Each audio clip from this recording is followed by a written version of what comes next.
Cell के structure में मैंने आपको कितनी सारी चीजें बताई हैं, अब वो उन चीजों का क्या क्या फंक्शन है वो हम इसमें पढ़ेंगे।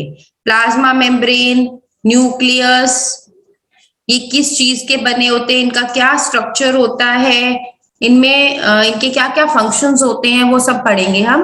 Plasma membrane, nucleus, cytoplasm, cytosol, cell organelles, मतलब क्या क्या ऑर्गेनेलीज प्रेजेंट होती है, एंडोप्लाज्मिक रेटिकुलम होता है, गोल्गी बॉडी होती है, लाइसोसोम्स होती है, विकॉल्स होते हैं, माइटोकॉन्ड्रिया होती है, प्लास्टिड्स होते हैं, सेंट्रोसोम होती है और साइटोस्केलेटन होता है। अब इनके बारे में हम एक एक करके पढ़ेंगे। सबसे पहले प्लाज्मा मेम्ब्रेन। प्लाज्मा मेम्ब्रेन क्या है? ये बहुत ही डेलिकेट, पतली सी, इलास्टिक और लिविंग। लिविंग मतलब ये लिविंग थिंग है, नॉन लिविंग थिंग नहीं है। Plasma membrane is a living thing. Elastic होती है, ये बहुत ही पतली होती है, थिन होती है और सेमी परमिएबल होती है। मतलब इसमें से कुछ चीजें अंदर जा सकती है, कुछ चीजें बाहर आ सकती है, तो ये सेमी परमिएबल होती है। इसमें दो लेयर्स होते हैं लिपिड्स के। देखो, एक लिपिड का लेयर ये रहा ऊपर वाला जो राउंड राउंड आपको दिखाई दे रहा है, एक लिपिड्स का लेयर ये नीचे होगा। तो इसमें 2 लेयर्स होते हैं लिपिड्स के। लिपिड्स 2 लेयर्स, और इन दोनों लेयर्स के बीच में प्रोटीन्स प्रेजेंट होते हैं। These are the proteins. ठीक है। अब इसकी जो थिकनेस होती है ना, विड्थ होती है जो इसकी मेम्ब्रेन की, प्लाज्मा मेम्ब्रेन की, वो 75 to 110 एंगस्ट्रॉम्स होती है। और इसको आप सिर्फ इलेक्ट्रॉन माइक्रोस्कोप के अंडर देख सकते हो। ठीक है, कंपाउंड माइक्रोस्कोप के अंदर ये नहीं दिखाई देती। फंक्शंस क्या है सेल प्लाज्मा मेम्ब्रेन के? शेप और साइज को मेंटेन करके रखती है। इंटरनल कंटेंट्स जो है सेल के अंदर जो भी चीजें पड़ी हैं, ये प्लाज्मा मेम्ब्रेन है ना, बाहर सेल के अंदर कितनी सारी चीजें पड़ी हैं, तो उनको प्रोटेक्शन देती है। सेमी परमिएबल होती है, तो मतलब कुछ चीजें अंदर आ सकती है, कुछ बाहर जा सकती है, इसको रेगुलेट करती है और होम्योस्टेसिस को मेंटेन करने में हेल्प करती है। ठीक है, बैलेंस को मेंटेन करने में हेल्प करती है। Then we come to cell wall. Cell wall क्या होती है? सेल वॉल जो है वो नॉन लिविंग है। आपको ये याद रखना है कि प्लाज्मा मेम्ब्रेन लिविंग होती है और सेल वॉल नॉन लिविंग होती है, और ये आउटर मोस्ट कवरिंग होती है। किन में पाई जाती है? एनिमल सेल्स में प्रेजेंट नहीं होती है सेल वॉल, ये प्लांट सेल्स में प्रेजेंट होती है और बैक्टीरियल सेल्स में प्रेजेंट होती है। ठीक है, प्लांट सेल्स में और बैक्टीरिया में प्रेजेंट होती है सेल वॉल। एनिमल सेल्स में सेल वॉल प्रेजेंट नहीं होती है। ये टफ भी हो सकती है, रिजिड भी हो सकती है, और कई बार ये थोड़ी फ्लेक्सिबल भी हो सकती है। किस चीज की बनी हुई होती है? ये सेल्यूलोज की बनी हुई होती है, हेमी सेल्यूलोज की बनी होती है और पेक्टिन की बनी होती है। देखो, ये जो ग्रीन कलर के आपको स्ट्रक्चर्स दिखाई दे रहे हैं ना, दीज आर सेल्यूलोज। और ये जो आपको ये स्ट्रक्चर्स, थ्रेड लाइक स्ट्रक्चर्स दिखाई दे रहे हैं, this is pectin and these are hemicellulose, जो सेल्यूलोज को कनेक्ट कर रहा है आपस में। तो प्लाज्मा मेम्ब्रेन के बाहर, मतलब ये आउटर मोस्ट लेयर होता है। जैसे कि अगर ये सेल है, ये प्लाज्मा मेम्ब्रेन है, तो इसके बाहर वाली तरफ पर सेल वॉल प्रेजेंट होगी, और ये प्लांट सेल्स में और बैक्टीरिया में ही प्रेजेंट होती है। थिकनेस होती है इसकी 50 to 1000 एंगस्ट्रॉम्स। ये थिन भी हो सकती है, थिक भी हो सकती है, मल्टी लेयर्ड भी हो सकती है। इसकी एक डेफिनेट शेप होती है, स्ट्रेंथ होती है और रिजिडिटी होती है। ये फंक्शन क्या होता है? ये सेल को ड्राई अप होने से बचाती है, कि सेल का सारा पानी लूज ना हो जाए, वो ड्राई अप ना हो जाए, तो उससे ये बचाती है। सेल की एक्सपेंशन को कंट्रोल करती है। जब आप इसको हाइपरटोनिक या हाइपोटोनिक सोल्यूशन में रखते हो, तो क्या होता है कि या तो वो श्रिंक करता है सेल, या फिर वो एक्सपैंड करता है, स्वेल करता है। तो ये स्वेलिंग को कंट्रोल करती है, एक्सपेंशन को कंट्रोल करती है सेल के। और ये जो माइक्रो ऑर्गेनिजम्स होते हैं, जो डिजीज कॉजिंग माइक्रो ऑर्गेनिजम्स होते हैं, उनसे प्रोटेक्शन देने में भी हेल्प करती है सेल वॉल। न्यूक्लियस। न्यूक्लियस, ये जो आपको पर्पल कलर का दिखाई दे रहा है, this is the nucleus. Nucleus जो है वो स्फेरिकल शेप का होता है, मतलब लाइक अ बॉल, और बिल्कुल ऑलमोस्ट सेंटर में प्रेजेंट होता है। इसका डायामीटर, इसका ये जो डायामीटर है, that varies from 10 to 25 micrometres. 10 to 25 micrometres होता है। ये सारे सेल्स में प्रेजेंट होता है, लेकिन ये आरबीसीज में और सीव सेल्स में प्रेजेंट नहीं होता। Please keep it in mind, nucleus is absent in RBCs and sieve cells. ठीक है। और ये बहुत अच्छे से डेवलप्ड होता है प्लांट्स में और एनिमल सेल्स में, क्योंकि वो यूकेरियोट्स होते हैं। यूकेरियोट्स में जो न्यूक्लियस होता है वो वेल डेवलप्ड होता है, और अंडर डेवलप्ड होता है ये बैक्टीरिया में और ब्लू ग्रीन एल्गी में। मतलब जो प्रोकैरियोट्स है, ये दोनों प्रोकैरियोट्स होते हैं, तो प्रोकैरियोट्स में ये प्रॉपर्ली डेवलप्ड नहीं होता। Bacteria and cyanobacteria prokaryotes. और सेल्स जो यूजुअली मोस्टली सेल्स होते हैं उनमें एक ही न्यूक्लियस प्रेजेंट होता है, बट कईयों में ज्यादा न्यूक्लियस भी प्रेजेंट हो सकते हैं। फॉर एग्जांपल जो स्केलेटल मसल के सेल्स होते हैं उनमें मल्टी न्यूक्लियस प्रेजेंट होते हैं। जो स्केलेटल मसल के सेल्स होते हैं they are multi nucleated. You have to remember this also, ये पेपर में आ सकता है आपको।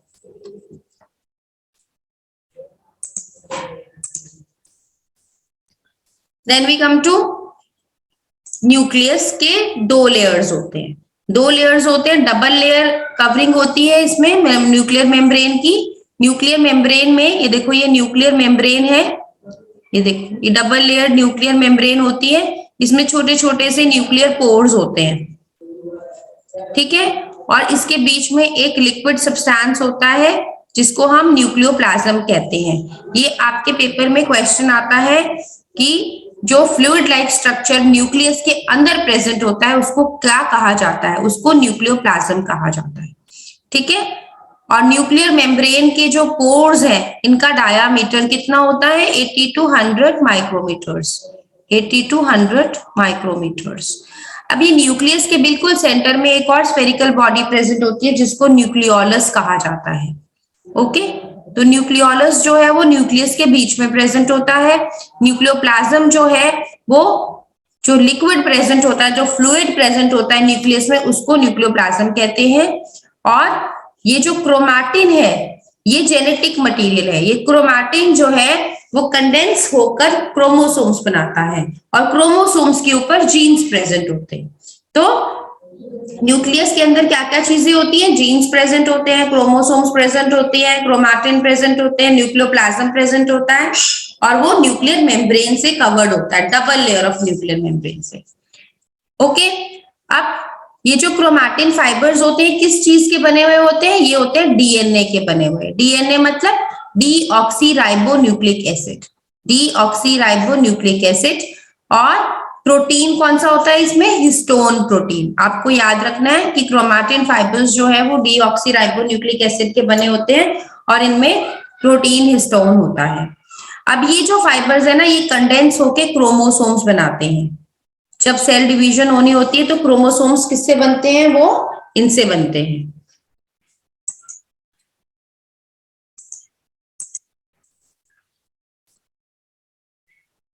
क्रोमोसोम्स क्या होती हैं, क्रोमोसोम्स में डीएनए के स्ट्रेचेस होते हैं, डीएनए के स्ट्रैंड्स प्रेजेंट होते हैं जिनमें कि जीन्स होते हैं। जीन्स क्या होते हैं, जो जेनेटिक इंफॉर्मेशन है जो एक जनरेशन से दूसरी जनरेशन पे ट्रांसफर हो रहा है, that is because of the genes. ये देखो ये स्ट्रक्चर है, ये डीएनए है, ठीक है।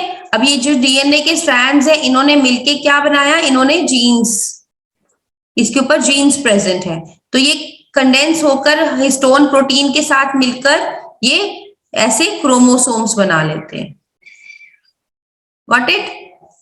तो ये हेरिडिटरी इंफॉर्मेशन को कैरी करते हैं एक जनरेशन से दूसरी जनरेशन पे। फंक्शंस क्या हुए इनके, सारी सेल एक्टिविटीज ये कंट्रोल करेंगे, like metabolism, protein synthesis, growth, cell division, सब कुछ ये न्यूक्लियस करता है। तो और न्यूक्लियोलस क्या करता है, वो राइबोन्यूक्लिक एसिड बनाता है। राइबोन्यूक्लिक एसिड जो है उसमें राइबोसोम्स प्रेजेंट होते हैं, वो प्रोटीन सिंथेसिस में हेल्प करते हैं। तो थर्ड फंक्शन क्या है इसका, ये हेरिडिटरी इंफॉर्मेशन को स्टोर करता है। साइटोप्लाज्म, साइटोप्लाज्म क्या होता है, अब साइटोप्लाज्म जो है बैक्टीरियल सेल, कोई भी सेल है, कोई भी एनिमल सेल है, प्लांट सेल है, बैक्टीरियल सेल है, उसके अंदर एक जेली लाइक मटेरियल प्रेजेंट होता है जिसके अंदर सारी ऑर्गेनेलीज एम्बेडेड होती हैं, सारी ऑर्गेनेलीज उसमें डूबी हुई होती है। और ये जो जेली लाइक मटेरियल है ना इसमें 80% तो वाटर होता है, ठीक है। अब ये जो साइटोप्लाज्म है ये कहाँ प्रेजेंट होता है, ये प्लाज्मा मेम्ब्रेन के और न्यूक्लियस के बीच में जितना भी एरिया है वहां पर साइटोप्लाज्म प्रेजेंट होता है। इसमें दो तरह के पोर्शंस होते हैं, एक होता है क्लियर लिक्विड पोर्शन, उसको हम साइटोसोल कहते हैं, ठीक है। और पार्टिकल्स इसके अंदर कौन कौन से प्रेजेंट होते हैं, इसमें प्रोटीन्स प्रेजेंट होते हैं, कार्बोहाइड्रेट्स प्रेजेंट होते हैं, न्यूक्लिक एसिड्स प्रेजेंट होती है, लिपिड्स होते हैं, आयंस प्रेजेंट होती हैं, ठीक है। और इसके अंदर बहुत सारी सेल ऑर्गेनेलीज प्रेजेंट होती है जो हमने पढ़ी थी, endoplasmic reticulum, Golgi apparatus, lysosomes, mitochondria, ये सब इसके अंदर साइटोप्लाज्म के अंदर प्रेजेंट होती है। अब ये जो ऑर्गेनेलीज है, ये कुछ तो हमें कंपाउंड माइक्रोस्कोप पे दिख जाती है, लेकिन कुछ को देखने के लिए हमें इलेक्ट्रॉन माइक्रोस्कोप की जरूरत पड़ती है, ठीक है। और ये जो साइटोप्लाज्म होता है ये एनिमल सेल्स में थिक होता है और ग्रैन्युलर होता है, और प्लांट सेल्स में ये थिन होता है। जब हम प्लांट सेल्स की बात करते हैं तो इसकी कंसिस्टेंसी, इसकी विस्कोसिटी जो होती है वो कम होती है, और in case of animal cells the viscosity is more. Viscosity मतलब थिकनेस, ठीक है, तो थिकनेस जो है वो ज्यादा होती है इन एनिमल सेल्स।